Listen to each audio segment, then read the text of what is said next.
नए नए सुपरहिट गानों को सबसे पहले सुनने के लिए तनु फिल्म्स को सब्सक्राइब कर लें और हाँ, बेल आइकन वाला बटन जरूर दबाएं। बोले बोले शेरा वाली मैया की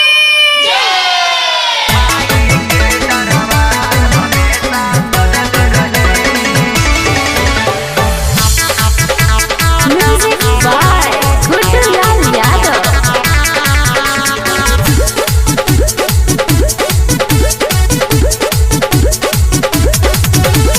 माई के दरबार,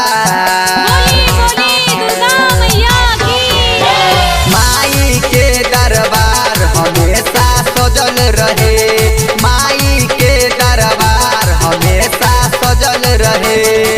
लंगरा लूला लाचार हरदम जुटल रहे, लंगरा लूला लाचार हरदम जुटल रहे। माई के दरबार, माई के दरबार हमेशा सजल रहे, माई के दरबार हमेशा सजल रहे। माई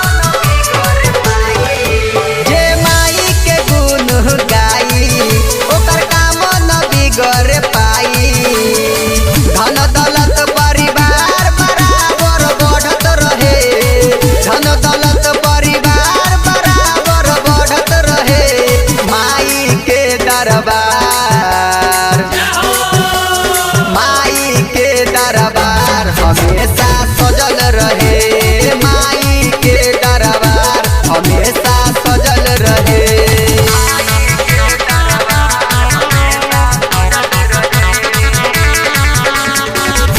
बोली बोली दुर्गा मैया की जहाँ माई के मंदिर होला, टूटे गौवा जबार और टोला। जहाँ माई के मंदिर होला, टूटे गौवा जबार और टोला। ढोल मंजीरा सितार हरदम बाजत रहे, ढोल मंजीरा सितार हरदम बाजत रहे। माई के दरबार, माई के दरबार हमेशा सजल रहे, माई के दरबार हमेशा सजल रहे।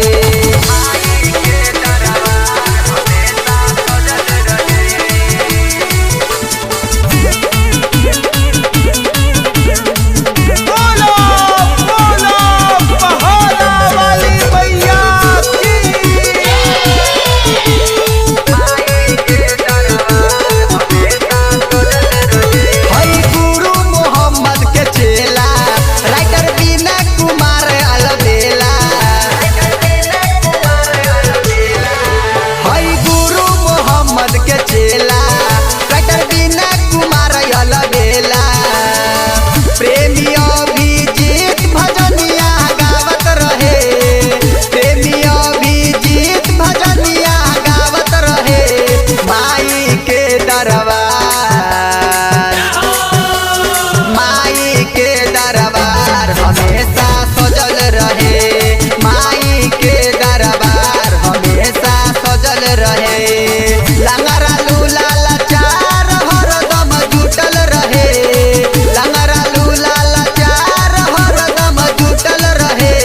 माई के दरबार, माई के दरबार हमेशा सजल रहे, माई के दरबार हमेशा सजल रहे। Recording by good studio Delhi.